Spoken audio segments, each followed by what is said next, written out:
Mission 23 की जीत के लिए जतन, लगातार हो रहा मैराथन मंथन। अब संगठन की सर्जरी की बारी, मंत्रियों को मैदान में उतारने की भी तैयारी।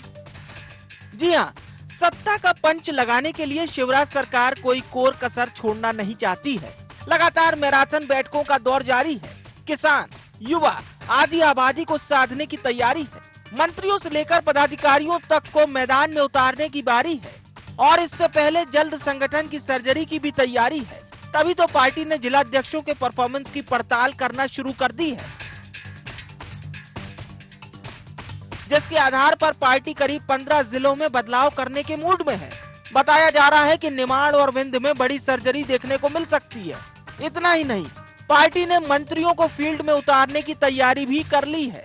बाकायदा 2-2 मंत्रियों की टीम भी बना दी गई है, जो रोजाना जिलों का दौरा कर जमीनी हकीकत से रूबरू होगी।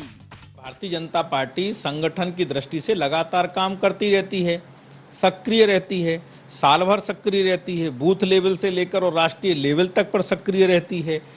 और यही कसावट है, यही हमारी शक्ति है, यही हमारा स्वभाव है। इधर जब बीजेपी जिला अध्यक्ष और पार्टी पदाधिकारियों की परफॉर्मेंस को खंगालने की बात आई, तो कांग्रेस ने बीजेपी पर जुबानी तीर छोड़ दिए। जिला अध्यक्षों पे वो कार्रवाई तो करने जा रही है, लेकिन सबसे पहली जवाबदारी होती है नेतृत्व की, प्रदेश अध्यक्ष की, संगठन में प्रमुख पद पर बैठे लोगों की। सबसे पहले तो उन्हें इस्तीफा देना चाहिए, क्योंकि जवाबदारी उनकी है। अब जिला अध्यक्षों को भजन बनाया जा रहा है, निशाना बनाया जा रहा है, तो सबसे पहले दायित्व किसका है? जो 16-0 का भाजपा का स्कोर था, वो 16 से खसक कर वो 9 पे पहुंच गई है। तो एक बड़ी हार भाजपा की। तो इसके तो प्रदेश में बैठे सारे जिम्मेदारों को पहले इस्तीफा देना चाहिए, उन पर कार्रवाई होना चाहिए, फिर नीचे तक ये गाज सब पे गिरना चाहिए।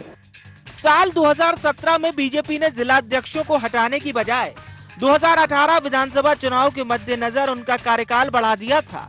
लेकिन अब पार्टी ने परफॉर्मेंस रिपोर्ट पर फुल फोकस किया है। मतलब साफ है कि जिन जिला अध्यक्षों का प्रदर्शन असंतोषजनक पाया जाएगा, उन पर गाज गिरना तय है। अब देखने वाली बात होगी कि पार्टी की इस कवायद से कितना लाभ होगा, और देखना ये भी दिलचस्प होगा कि किस नॉन परफॉर्मर नेता को पार्टी हटाएगी। Bureau report, IND 24।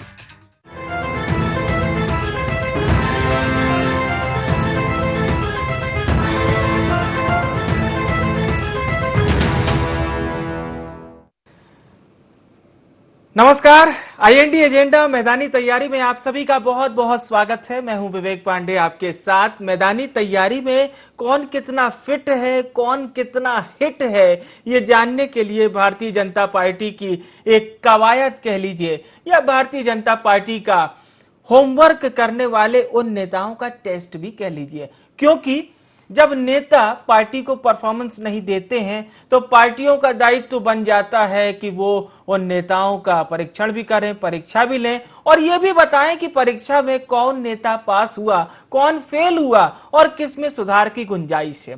Bharatiya Janata party भले ही वर्तमान में मजबूत हो, उसकी सरकार हो, लेकिन साल 2023 को भारतीय जनता पार्टी किसी भी तरह से हल्के में नहीं लेना चाहती है। पूर्व मुख्यमंत्री कमलनाथ बार बार अलग अलग मंचों से ये कह चुके हैं कि 2023 की लड़ाई जनता बनाम भाजपा होगी, जबकि भारतीय जनता पार्टी और सरकार से जुड़े लोग ये मानते हैं कि शिवराज सरकार की नीतियों के दम पर साल 2023 उनका होगा। लेकिन बड़ा सवाल ये कि क्या भारतीय जनता पार्टी उन नेताओं पर कार्रवाई करेगी जो अपने बयानों से पार्टी की चिंता लगातार बढ़ाते हैं, जिनके बयान सुर्खियों में तो रहते हैं, लेकिन पार्टी के बड़े नेता उनसे दूरी बनाते हैं। ये वो सवाल होंगे जिस पर आज हम चर्चा करेंगे, लेकिन उससे पहले IND एजेंडा के प्रमुख बिंदुओं की ओर एक निगाह। क्या मिशन 23 से पहले बीजेपी संगठन में होगी बड़ी सर्जरी? क्या मंत्रियों की फील्डिंग से मिशन 23 की राह होगी आसान? क्या नए चेहरे आने से संगठन में आएगी मजबूती? और अंत में कि क्या संगठन में बदलाव से बनेगी मिशन 23 की सियासी हवा? इन्हीं सभी सवालों पर हम चर्चा को शुरू करेंगे। खास मेहमान हमारे साथ जुड़ चुके हैं, आपका उनसे परिचय कराता हूं। अब्बास हफीज साहब हमारे साथ जुड़ चुके हैं। आप उपाध्यक्ष हैं मीडिया विभाग मध्य प्रदेश कांग्रेस के। स्वागत है। आदरणीय रमेश शर्मा जी हमारे साथ जुड़ चुके हैं, मध्य प्रदेश के वरिष्ठ पत्रकार हैं। आशीष तिवारी जी भी हमारे साथ जुड़ रहे हैं, सह मीडिया प्रभारी हैं आप मध्य प्रदेश भारतीय जनता पार्टी के। अब्बास हफीज जी, कांग्रेस की क्या कुछ तैयारी है सर? आपके नेता और आपके प्रवक्ता स्वयं आप भी कहते हैं कि 23 की लड़ाई जनता कांग्रेस के साथ लड़ेगी भाजपा के विरोध में, लेकिन भारतीय जनता पार्टी कहती है कि हमारी नीतियों के साथ गांव की भी जनता है, शहर की भी जनता है। अब्बास जी, देखिए, सबसे पहले तो जितनी परेशानी, जितनी मशक्कत और जो अनैतिकता भारतीय जनता पार्टी ने जिला पंचायत, ग्राम पंचायत चुनाव में दिखाई, जबरदस्ती जहां अपने अध्यक्ष बनाए और जहां उन्होंने सारे नियमों को ताक में रख दिया, वो साफ बता देता है कि जनता जो ग्रामीण अंचल के अंदर है वो तो भारतीय जनता पार्टी को अलविदा कह चुकी है। भोपाल में 10 में से 10 मेंबर्स में से एक भारतीय जनता पार्टी समर्थित मेंबर जीता जिला पंचायत के अंदर, और फिर अध्यक्ष बनाने की कवायद में क्या कुछ नहीं किया गया वो जनता भी जानती है, मैं भी जानता हूं, आप भी जानते हैं। बड़ा विषय यहाँ पर यह है कि भारतीय जनता पार्टी समझ रही है कि अंतरकला, अंतर्द्वंद जो है वो उसको नुकसान पहुंचा रहा है। सिंधिया समर्थकों के साथ जो लड़ाई चल रही है उसके लिए सर्जरी की जा रही है साफ तौर के ऊपर। जो इनके पास जो जिले होंगे, आपको देखिएगा उसमें ग्वालियर अंचल बहुत बड़ा एक अहम रोल होगा। क्षत्रपों की लड़ाई है एक दूसरे को राजनीतिक तौर के ऊपर निपटाने के लिए, इसलिए जिला अध्यक्ष बदले जा रहे हैं क्योंकि वो किसी एक क्षत्रप के नीचे आके काम कर रहे हैं और उन्हीं के गुणगान कर रहे हैं। आज हमारे जब 52 जिला प्रभारी नियुक्त हुए तो भारतीय जनता पार्टी को समझ में आ गया है कि भाजपा की जो विदाई है वो तय हो चुकी है। और जो हमारी कसावट भाजपा ने देखी, हमने किसी को ऐसे हटाया नहीं, हमने प्रभारी नियुक्त किए। कमलनाथ जी की स्ट्रेटेजी, कमलनाथ जी की रणनीति, उसके बाद भारतीय जनता पार्टी को समझ में आया कि अब भाजपा का चुनाव के जीतने के जो बचे कुछ संभावनाएं थी वो भी खत्म हो गई हैं। अब यहाँ पर ये अंतरकला को दूर करने की कोशिश है या एक दूसरे के ऊपर हमलावर होने की कोशिश है, ये वो भी जानते हैं और भाजपा के अच्छे से कार्यकर्ता भी जानते हैं। पर मैं एक बात बहुत स्पष्ट करना चाहता हूँ, ग्रामीण अंचल की जनता अगर इनके साथ है तो क्या ये बात सच नहीं है कि 2022 का साल है और 2022 के वर्ष के अंदर बीजेपी ने 6-7 साल पहले वादा किया था, 5-6 साल पहले, कि 2022 में जनता की आय जो है, किसान की आय जो है वो दुगनी कर देंगे। दुगनी तो हुई नहीं साहब, आधी हो चुकी है, किसान परेशान हो चुका है। ये वही किसान है जो ग्रामीण अंचल में रहता है, जिसको खाद के लिए दर दर भटकना पड़ा है, जिसको अपने जो नष्ट जो उसकी फसलें हैं उसका मुआवजा आज तक नहीं मिला है, सर्वेस पूरे नहीं हुए हैं। वो भाजपा जब 15 महीने के लिए सत्ता से बाहर हुई थी, शिवराज जी ने कहा था कि सर्वे होता रहेगा, कमलनाथ जी यहाँ पर मुआवजा दें, और इतना मुआवजा दें। कमलनाथ जी ने तो मंदसौर नीमच में एक हफ्ते में मुआवजा दे दिया था। तो ये किसके साथ जनता होगी और किसके साथ नहीं होगी, ये साफ तौर के ऊपर स्पष्ट है। भारतीय जनता पार्टी अपनी विदाई की तैयारी कर रही है, जनता को और प्रताड़ित अब नहीं कर सकती है, जनता मन बना चुकी है, जनता इनको बाहर छोड़ के आएगी। जी रमेश शर्मा जी, हम कांग्रेस के नेताओं से, प्रवक्ताओं से भी बातचीत कर रहे हैं। कांग्रेस में एक वही उत्साह न दिखाई दे रहा है जो 17-18 के दरमियान दिखाई दिया था। अब हम 22-23 की बात कर रहे हैं, तो क्या वाकई में आप मानते हैं कि कांग्रेस को जिस मुकाम तक पहुंचाना था, क्या पूर्व मुख्यमंत्री और पीसीसी अध्यक्ष कमलनाथ उसमें फिलहाल सही साबित होते हुए दिखाई दे रहे हैं? फिलहाल देखिए, मोटे तौर में इसमें तो कोई शक नहीं कि 2018 का जो विधानसभा चुनाव था वो बहुत कांटे का चुनाव था, और सीटों की दृष्टि से सरकार किसी भी दल ने बनाई हो, लेकिन वोटों की दृष्टि से दोनों पार्टियां बिल्कुल बराबर रही हैं 18 के चुनाव में। और इसी बीच में अगर कहीं ना कहीं अब अगर हम देखें 2 कदम आगे चल करके 2023 के चुनाव में, तो मुझे जो लग रहा है कि वोट की दृष्टि से उसमें बहुत बदलाव मेरी दृष्टि में नहीं दिख रहा। हालांकि सीटों की दृष्टि से बदलाव हो गया है, बहुत से लोग कांग्रेस को छोड़ करके भाजपा में आ गए हैं और उसमें से कुछ लोग चुनाव जीत भी गए हैं और एक कंफर्टेबल मेजॉरिटी में सरकार है। लेकिन अगर वोटों की दृष्टि से देखें तो इसकी जो हमको झलक अभी पंचायत चुनाव में और नगरीय निकाय चुनाव में मिली है, तो मैं समझता हूं 2023 का चुनाव भी कांटे का चुनाव होगा, और उसमें वो दल ज्यादा सफल हो जाएगा जिसका नेटवर्क तगड़ा होगा। क्योंकि अगर आप देखें नगरीय निकाय चुनाव में, पंचायत के चुनाव में वोटों के परसेंटेज से कई बार रिजल्ट प्रभावित हुआ है। एक चरण में अगर वोट का परसेंटेज कम रहा है वहां के परिणाम अलग रहे हैं, परसेंटेज बढ़ी है तो वहां के परिणाम अलग रहे हैं। तो जो दल नेटवर्क अच्छा बना लेगा 2023 में और अपने मतदाताओं को घर से निकाल करके मतदान तक ले जाएगा, मतदान केंद्र तक ले जाएगा, मैं समझता हूं वो बहुत भारी रहेगा। तो कुल मिलाकर के मेरी दृष्टि में 2023 का चुनाव कांटे का चुनाव होगा और इसमें मुझे लग रहा है एक एक वोट की लड़ाई होना है इसमें। जी, तो ये रमेश शर्मा जी की राजनीतिक भविष्यवाणी मानी जाए साल 2023 विधानसभा चुनाव को लेकर? नहीं, अभी तो मैं इसमें बिल्कुल मैं नहीं कहूंगा कि कोई भी दल कंफर्टेबल है। मुझे ना तो इस समय कांग्रेस कंफर्टेबल लग रही और ना मुझे भाजपा कंफर्टेबल लग रही। हाँ, भाजपा चूंकि एक कदम इसमें हम आगे कह सकते हैं कि संगठन की दृष्टि से वो कांग्रेस से एक कदम आगे है। उनका जो संगठनात्मक नेटवर्क है वो कहीं ना कहीं पन्ना तक और मतदान केंद्र तक जो उनका बना हुआ है वो कहीं ना कहीं संगठनात्मक दृष्टि से कह रहा हूँ, जन समर्थन की दृष्टि से मुझे दोनों बराबर दिखते हैं।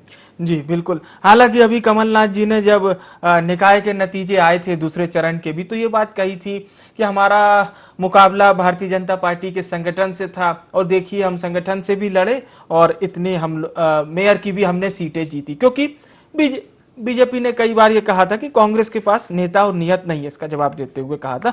आशीष तिवारी जी हमारे साथ जुड़े हुए हैं। आशीष तिवारी जी, कई भारतीय जनता पार्टी के ऐसे नेता हैं जो हैं तो भारतीय जनता पार्टी के, लेकिन जब वो बयान देते हैं तो वो कांग्रेस के बड़े फायदेमंद हो जाते हैं। आशीष तिवारी जी, देखिए, राजनीति में जी लोगों के बयान होते हैं और अपनी बात रखने का सबको अधिकार होता है। पर इसमें महत्वपूर्ण बात तब होती है जब किसी भी राजनीतिक दल का प्रवक्ता या अधिकृत व्यक्ति उस बात को बोलता है। और जब अधिकृत रूप से कोई बात बोली जाती है तभी उसी बात को समाज भी स्वीकार करता है और राजनीतिक गलियारों में उसका महत्व बढ़ता है। जैसे कि भारतीय जनता पार्टी की ओर से यदि उनके किसी भी अधिकृत व्यक्ति ने यदि कोई बात कही है तो वह बात बहुत सोच समझकर और समाज के बीच में कही जाती है, इसलिए जिम्मेदारी पूर्वक भी कही जाती है। रही बात संगठन की, तो संगठन की दृष्टि से भारतीय जनता पार्टी एक मजबूत राजनीतिक दल है जिसकी बूथ तक इकाई है और बूथ स्तर पर हमारे जो पन्ना प्रमुख तक, बीएलए तक हमारी जो कार्यकारिणी गठित हुई है, जो योजना संगठन ने बनाई थी वह पूर्ण हुई है और हमारे डिजिटल बूथ हुए हैं। संपूर्ण मध्य प्रदेश में 65,000 बूथ हमारे डिजिटल हो गए हैं, जो कि आज की स्थिति में कांग्रेस के पास में नहीं है। और कांग्रेस के पास में बूथ पर काम करने वाला कार्यकर्ता नहीं है। ट्विटर पर, फेसबुक पर और व्हाट्सएप पर अपने विचार रखने वाले नेताओं की संख्या तो बहुत अधिक है, पर जब बूथ की बात आती है और सामाजिक कार्यों को करने की बात आती है तब कांग्रेस के कार्यकर्ता पीछे हो जाते हैं। यही कारण है कि भारतीय जनता पार्टी का कार्यकर्ता जो अनवरत रूप से, सतत रूप से हर समय काम करता है समाज के बीच में जाकर, जिससे हमारा बूथ भी मजबूत होता है और भारतीय जनता पार्टी को एक बल मिलता है। ठीक है। अब्बास हफीज जी, मेरा सवाल यह है सर आपसे कि क्या कांग्रेस में साल 2023 में विधानसभा चुनाव में युवा लोगों को मौका मिलेगा? क्योंकि महापौर के चुनाव में हमने देखा था, आपने नवाचार किया था आपकी पार्टी ने। कटनी की जो उम्मीदवार थी श्रेया खंडेलवाल, वो सबसे कम उम्र की महापौर प्रत्याशी थी पार्टियों में। हालांकि वहां आपको जीत नहीं मिली, लेकिन एक नवाचार जरूर किया था कांग्रेस ने। देखिए, कांग्रेस पार्टी में हमेशा से हर वर्ग को और हर उम्र के नेता को साथ में लेके चलने की एक परंपरा है। हमारे वरिष्ठ भी हमारे साथ होते हैं, उनको भी टिकट मिलता है, हमारे युवा भी होते हैं जिनको टिकट मिलते हैं, महिलाओं को भी साथ में हिस्सेदार बनाया जाता है। ये कांग्रेस पार्टी है जो सबको लेके चलती है। आज बड़ा विषय यह है कि भारतीय जनता पार्टी के लिए दुखद होना चाहिए ये बात कि भाजपा सिर्फ और सिर्फ कांग्रेस को कोसने पीटने में लगी रहती है। अभी मेरे बीजेपी के साथी भी यही कह रहे थे कि कांग्रेस का ये है वो है, अपने घर की फिक्र नहीं है आज और दूसरों के घर की चिंता करके बैठे हैं। यही वजह थी कि 2018 के सत्ता से बाहर हुए थे, अनैतिक कारणों से वापस अंदर आए और अब यहीं दोबारा 2023 में होने वाले हैं। एक बात कही बीजेपी के साथी ने, बड़ी अच्छी बात है कि कोई व्यक्ति अधिकृत जो होता है वो जब बयान देता है, जिम्मेदार व्यक्ति जो होता है, तो उससे फर्क पड़ता है। तो भारतीय जनता पार्टी के विधायक नहीं है क्या नारायण त्रिपाठी जी, नारायण त्रिपाठी जी विधायक होते हुए अपने जिला प्रशासन के ऊपर आरोप लगाते हुए मुख्यमंत्री महोदय से कहा था कि इस तरह से अगर कराना है तो चुनाव करा लीजिए, ऐसे ही तय कर दिया कीजिए, जिला प्रशासन ही करा दिया करे चुनाव। जिला प्रशासन जबरदस्ती गड़बड़ियां कर रहा है और गड़बड़ियां करके चुनाव को प्रभावित कर रहा है। ये आरोप बीजेपी के विधायक के थे। क्या अजय बिश्नोई जी बीजेपी के विधायक नहीं है? जिस तरह के आरोप वो लगा चुके हैं इससे पहले, भारतीय जनता पार्टी को चिंता करनी चाहिए उनकी। और मैं इसलिए कह रहा हूं कांग्रेस को कोई फर्क नहीं पड़ता, लेकिन जनता को फर्क पड़ता है। बीजेपी सत्ताधारी दल है। भारतीय जनता पार्टी के अगर मैं मित्र से पूछूंगा कि आपने पिछले 3-4 साल ने 15 साल छोड़िए, 3-4 साल में क्या जनता के लिए काम किया अपने घर को बचाने के बजाय, तो इनके पास कोई उपलब्धि गिनाने को 5 काम नहीं होंगे। वो 5 काम में भी इधर उधर की बातें करते रहेंगे। 3 साल हो गए हैं, 5 काम नहीं गिना सकता है बीजेपी का कोई नेता जो उसकी सरकार ने जनता के लिए किया गया। हाँ, 5 काम रोक जरूर दिए हैं। वो काम कैसे रोक दिए हैं? किसानों की कर्ज माफी रोक दी, 1 लाखों की संख्या के अंदर किसानों का कर्ज माफ किया, बचे हुए जो कार्यक्रम चलना था उसको रोक दिया भारतीय जनता पार्टी ने। ओला पाला की जो कंपनसेशन है वो पिछले 2-2 साल का नहीं मिला है किसानों को। ये भारतीय जनता पार्टी की उपलब्धि है या नाकामी है? भाजपा पहले तय कर ले। युवा बेरोजगार खड़े हुए हैं और बीजेपी कह रही है, शिवराज सिंह चौहान जी, कि इस साल 1 लाख लोगों को रोजगार देंगे। 33,000 चयनित शिक्षक हैं जो धरने पे धरना देते हैं। भारतीय जनता पार्टी क्या कर रही है उनके लिए? कुछ नहीं कर रही है।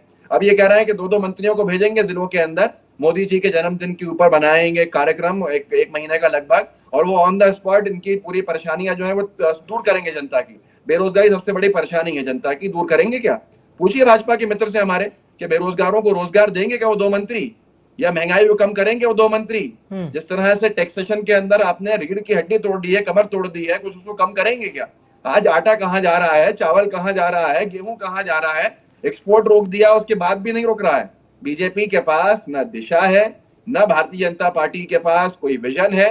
भारतीय जनता पार्टी अपने आप में अपनी अंतरकलाओं के अंदर डूबी हुई है, जिसकी वजह से जनता को परेशानी हो रही है। जनता बाहर करेगी। आपने चूंकि सीधा सवाल किया है, आशीष तिवारी जी, अब्बास हफीज जी के सवालों का आप जवाब दे सकते हैं। अब्बास हफीज जी का ये कहना है कि 3-4 साल में आपकी पार्टी के पास कोई 5 काम अगर ऐसे हों जो गिनाने वाले हों। अब्बास हफीज जी सीधा सवाल कर रहे हैं। जब हम काम गिनाने की बात करते हैं तो कांग्रेस इस बात को कहने की हकदार ही नहीं है, क्योंकि जब 15 महीने में कांग्रेस की सरकार आई थी तो उन्होंने केवल जन कल्याणकारी योजनाएं जो चल रही थी मध्य प्रदेश सरकार के, उन्हें बंद करने का काम किया था और केवल एक ही काम किया था, ट्रांसफर उद्योग चालू कर दिया था। तो एक अधिकारी के 1 महीने में 2 से 3 ट्रांसफर होते थे और उद्योग के रूप में काम कर रहे थे कांग्रेस के कार्यकर्ता। रही बात भारतीय जनता पार्टी सरकार की योजनाओं की, तो भारतीय जनता पार्टी की हर एक योजना दूरगामी परिणाम लाने वाली है, चाहे वह सड़कों के लिए हो। आज सड़कें देखिए, आप कांग्रेस का वो जमाना याद करिए जब सड़कें नहीं हुआ करती थी। आप प्रधानमंत्री आवास देखिए, आप महिलाओं के लिए योजना देखिए कि उनके विवाह की योजना तक कफन और कफन का पैसा भी कांग्रेस के समय पर 15 महीने में बंद हो गया था। और जो मध्य प्रदेश सरकार ने तीर्थ दर्शन योजना चालू की थी उसे भी बंद कर दिया था। अब आपको क्या योजनाएं गिनवाएं? इन्होंने केवल योजनाओं को बंद करने का काम किया है। और कांग्रेस के अभी माननीय प्रवक्ता कह रहे थे कि कई विधायक अपनी बात रखते हैं, तो विधायकों को अपनी बात रखने का अधिकार है, वो अपने स्तर पर अपनी बात रखते हैं। पर भारतीय जनता पार्टी की जो नैतिक जिम्मेदारी उनके प्रवक्ताओं के ऊपर हुए, उनकी पार्टी के माननीय अध्यक्ष जी के ऊपर है, और पार्टी की जो व्यवस्था है उस व्यवस्था के अनुसार भारतीय जनता पार्टी अपनी बात को रखती है। ठीक है। अब्बास जी, आपको सवाल का जवाब मिल गया। 5 काम गिनाने के, ये बताने लगे 15 महीने की कांग्रेस की सरकार ने क्या नहीं किया। अरे वो तो एक बड़ी बहस बन जाएगी। हमने तो हिसाब किताब दिया है, 5 काम में से जो 2-3 काम गिनाए वही पुराने जमाने के काम गिना दिए जो पिछले कार्यकाल में शुरू किए थे। इनके पास 5 काम नहीं है गिनाने को। हमें तो 5 कह दे, ये 3 नहीं गिना पाए और इधर उधर की बातें करने लगे। यही जनता इनसे सवाल पूछेगी मैदान में जब जाएंगे, और जनता बाहर का रास्ता दिखाएगी कि निकलो बाहर, हमारी परेशानियां तो छोड़ो। 5 काम भी नहीं किए, 3 काम भी नहीं किए, जो गिना दो, कोई भी नया काम नहीं गिना पाए। ठीक है। रमेश शर्मा जी, सीधा सवाल मेरा ये है सर कि कांग्रेस की ओर से अब्बास जी बता ही रहे हैं, या कांग्रेस के नेताओं का भी ये कहना है कि जो सरकार को समय मिला था, कमलनाथ जी की सरकार को, वो समय पर्याप्त नहीं था और इनिशियल टाइम में कांग्रेस ने एक बेटर परफॉर्मेंस की। लेकिन दूसरी ओर भारतीय जनता पार्टी ये कहती है कि वो इनिशियल टाइम में आपने इतने ज्यादा घपले किए, इतने ज्यादा घोटाले किए कि हमें उसको पारने में समय लग गया। ये दोनों चीज को कैसे देखते सर, दोनों चीज को? देखिए, ये दोनों चीज, चूंकि दोनों राजनीतिक दलों की ये अपनी अपनी बात है, मैं उन दोनों की बात पर तो नहीं जाना चाहता, लेकिन एक बात ये जरूर कहूंगा कि चूंकि 12-14 साल बाद कांग्रेस सरकार में आई थी, तो कहीं ना कहीं थोड़ा उसको काम करने का समय तो मिलना था। वो 12 साल 15 साल के बाद अगर वो 15 महीने ही उनको मिला तो कम मिला, ये मैं इससे सहमत हूं। लेकिन इसके साथ मुझे इस बात पर आश्चर्य है कि कांग्रेस ने कहा था कि वो किसानों का 10 दिन में कर्जे माफ करेंगे, और उसमें फिर वो जलेबी बनाते रहे कि अभी हम इतने लाख के कर्जे माफ करेंगे, फिर हम उतने लाख के कर्जे माफ करेंगे। कहीं ना कहीं अगर वो पहले दिन आकर के, दूसरे दिन आकर के, चौथे दिन आकर के सारे के सारे किसानों के कर्जे माफ करते तो मैं उसमें सरकार की तारीफ करता। उसका एक कारण है, इनके ये जो जलेबी बनाने से किसानों को, क्योंकि उम्मीद लोगों को, किसानों की ये हो गई थी कि कर्जे माफ करने वाले हैं, तो लोगों ने पैसे जमा नहीं किए, तो जो 2 लाख से ऊपर वाले किसान थे वो डिफाल्टर हो गए और उनको फिर बहुत सारी पेनल्टी आगे चल करके मिली, और आगे चल करके वो फिर कांग्रेस को और ज्यादा ताकत के साथ घरे आने लगे। तो कुल मिलाकर के ये तस्वीर के दोनों पक्ष होते हैं। लेकिन फिर भी एक बात दूसरी जो मैं कहूंगा कि भारतीय जनता पार्टी के काम, चाहे तो ये 2.5 साल का समझ लीजिए या पुराना समझ लीजिए, कुछ चीजों में तो इन्होंने नवाचार किया है। चाहे जैसे दिल्ली की योजनाओं में हम जो उज्ज्वला योजना को बात कर लें, या मान ली तीर्थ दर्शन योजना इन्होंने जो शुरू की थी, लाडली लक्ष्मी योजना शुरू की थी, जननी एक्सप्रेस जो शुरू की थी, विशेषकर कहीं ना कहीं ये सरकार के काम है, जिसके कारण जो नवजात शिशुओं की और माताओं का जो परसेंटेज मध्य प्रदेश में बहुत ज्यादा था, उसमें कहीं ना कहीं कमी आई है। और बेटियों को लेकर के जो मध्य प्रदेश सरकार ने प्रयोग किया है, यद्यपि ये प्रयोग इस कार्यकाल खंड का नहीं है, ये प्रयोग पुराने कालखंड का है, इसका अनुसरण पूरे देश की दूसरी सरकारों ने भी किया है, तो कुछ काम इन्होंने वाकई अच्छे किए। अब्बास जी, मैं धन्यवाद दूंगा रमेश शर्मा जी को कि उन्होंने हमारी भी तारीफ करी है, जबकि रमेश शर्मा जी बहुत वरिष्ठ पत्रकार हैं, संघ के बारे से उसके बहुत बड़े नाम भी हैं वो, और उसके बावजूद भी हमारी तारीफ उनकी तरफ से आना बहुत धन्यवाद की बात है। लेकिन बड़ा विषय यह है कि आज किसानों की कर्ज माफी के ऊपर अगर बात हो तो 27 लाख किसानों का कर्जा माफ हुआ है मध्य प्रदेश में। उनको ये देखना है, उनको पता है अच्छे से कि भारतीय जनता पार्टी के किस कृषि मंत्री ने बताया है। ये 27 लाख बड़ा आंकड़ा होता है, 27 लाख परिवारों को हमने कर्जे से बाहर निकाला। अगर भाजपा बचे हुए किसानों का कर्जा माफ कर देती, हमने तो 10 दिन का 1 घंटे के अंदर साइन कर दिया था, अगर भाजपा कर देती तो आज पूरा किसान मध्य प्रदेश का कर्ज मुक्त हो चुका होता। लेकिन भाजपा ने 27 लाख किसानों की कर्ज माफी को एक तरफ रख के भुला के आगे बचे हुओं की भी नहीं करे। ये दुखद स्थिति भाजपा ने पैदा करी है और इसका जिम्मेदार पूरी तरह से भारतीय जनता पार्टी है। आशीष तिवारी जी, एक अंतिम प्रतिक्रिया आपकी सर। आशीष जी, देखिए कांग्रेस का अब काम है आरोप लगाना, और कांग्रेस ने पिछले 15 महीनों में जब उनकी सरकार थी तब भी आरोप लगाने का काम किया, और जब से वो सरकार से बाहर गए हैं तब से अभी तक उन्होंने केवल और केवल आरोप लगाए हैं। अब उनका जो कहना था बेरोजगारी के लिए, तो मैं बेरोजगारी के लिए बताना चाहता हूँ कि मध्य प्रदेश में बेरोजगारी उतनी नहीं है जितनी कि और भी अन्य राज्यों में है। ये भी आप तुलना करें, और वह जो राज्य है वह कांग्रेस शासित राज्य है, चाहे वह छत्तीसगढ़ हो या राजस्थान हो, ये सब बेरोजगारी में मध्य प्रदेश से ऊपर हैं। वहीं दूसरी तरफ आप कह रहे हैं कि जन कल्याणकारी योजनाओं की बात कर रहे हैं, तो केवल और केवल मध्य प्रदेश की सरकार ने जन कल्याणकारी योजनाओं पर ही काम किया है, और अब तक जितनी भी योजनाएं हैं वह सभी सीधे जनता को लाभ देने वाली योजनाएं हैं, जिनका सीधा लाभ जनता को मिलता है। चाहे घर घर नल के माध्यम से, नल जल योजना के माध्यम से पानी भेजने का काम हो, या स्वास्थ्य की चिंता के लिए आयुष्मान भारत योजना हो। चलिए, तो तमाम योजनाओं पर आपको एतबार है, कांग्रेस को एतबार है अपने सरकार के समय करी हुई योजनाओं पर। बता दीजिए, जनता को बता नहीं पा रहे हैं, टीवी बता नहीं पा रहे हैं। बिल्कुल बिल्कुल, अब देखने वाली बात होगी सर 2023 में जनता किसको जा रहे हैं। 2023 में ये कमलनाथ जी आ रहे हैं। बहुत बहुत धन्यवाद आप सभी सम्मानित जनों का चर्चा में शामिल होने के लिए, शुक्रिया। तो आज हम चर्चा कर रहे थे IND एजेंडा में तैयारी किसकी कितनी है, और खासतौर से भारतीय जनता पार्टी जिस तरह से तैयारी कर रही है, जिसमें उन नेताओं पर गाज गिर सकती है जो भारतीय जनता पार्टी की ओर से उतना अच्छा काम नहीं कर पा रहे हैं, या उनके बयान से फायदा विपक्षी पार्टी को मिल रहा है। कांग्रेस को इस बात पर विश्वास है कि कमलनाथ सरकार के समय जो योजनाएं चलाई गई थी वह आज भी जनता के दिल में हैं, और उसी की बदौलत जनता 2023 में उन्हें अपना आशीर्वाद देगी। लेकिन दूसरी ओर शिवराज सरकार में तमाम मंत्रियों का एतबार पीएम मोदी और शिवराज सिंह चौहान के चेहरे पर है। उनका कहना है कि 23 में कोई हमको पीछे नहीं छोड़ सकता जब तक ये दो चेहरे हमारे साथ रहेंगे। IND एजेंडा में इतना ही। मुझे यानी विवेक को दीजिए इजाजत। नमस्कार।